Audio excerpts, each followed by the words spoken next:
So I want to make this video short and to the point. The reason why there are NES Classic Edition shortages, I'm not going to be answering the reason behind it. I am going to only be answering the cause. And the simple cause is that the stores have not received enough shipments. Now, I want to report a few things to you that's probably going to piss you off. I can't explain why the stores haven't received enough shipments. I can only explain the cause of it, and that is the lack of the shipments. There's no conspiracy, there's no crazy stuff going on, but what I am going to say to you is going to probably piss you off quite a bit, and it's due to the reason of capitalism and economics. So, I went to my local GameStop, and I said, do you have any NES Classic Editions? And the guy said by the time the store opened, they were already sold. I said to him, how can that be if the store wasn't open? And he said the employees of the store had bought them all. Now, I instantly thought, holy shit, how the fuck are you going to end up buying something like, what, 50, 100, 500 NES Classic Editions? I was really livid. I said to him, what the fuck do you mean everyone bought them? I said, how many people work here? And he said, well, about 10 people come in, some part-time, some full-time. And then I started thinking, I was like, this doesn't make sense. And then I asked him, well, how many NES Classic Editions did you get? And he said 6. And then it all came together. Now, I'm quite pissed off that the employees themselves bought them all, but I really can't blame them if it was only 6. And the same goes for Walmart. When I asked them if they had any, the local Walmart I shop at only got 10. Now, you might be saying to yourself, well, Proto, you probably live in a small town, and so that's why they didn't send you many. Oh, small. Okay, I live in a town of 20,000 people. And while it's not the size of New York City or Chicago or anything like that, it's still 20,000 people. That's quite a bit of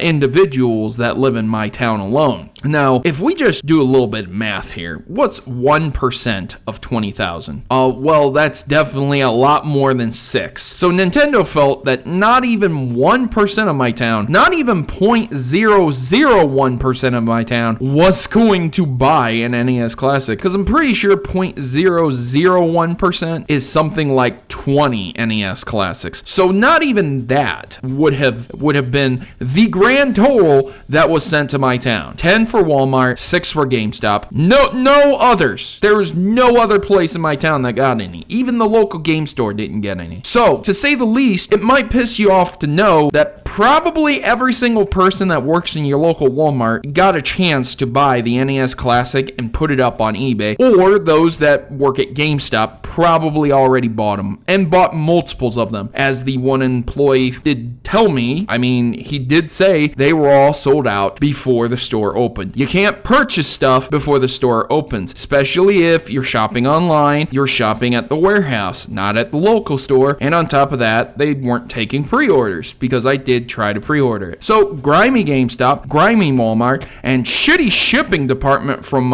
fucking Nintendo is the reason why there's not many NES Classics. The true reason behind it, why it's not coming out, maybe they have a massive shortage of parts, components, maybe it's a false Fox kind of thing, but you have to think, man, if it's really false that they're not going to be shipping that many, I mean, they're losing money every day that they don't have enough NES Classics for the holidays. They're just losing money. So I think that's kind of silly if they're trying to make up a shortage, but maybe they are, and maybe it will come out to be true. Anyways, ladies and gentlemen, I thought I would share my thoughts and opinions on this. You go ahead and leave your comments down below. Do you think it is bullshit that store owners, store employees can purchase items before the actual local populace gets their hands on them? Or do you think that it's perfectly fine and you personally don't care? Don't buy one of these off of eBay for $300 to $400. You'll regret it in the end. Eventually, stocks will come up and they will be in stock. And hey, if you can't get one, you can't purchase one, just make your own. You don't even have to make one that looks like an NES. Just use an emulation program on your computer until you can buy one. If your addiction, if your need to play those classic NES games are that strong, I'm sure you can look up emulation tutorials. It's not that difficult to figure out. Anyways, ladies and gentlemen, you guys have yourselves a great day. I've been your host, Protomario, and I'm signing out. As always, good gaming, and God bless.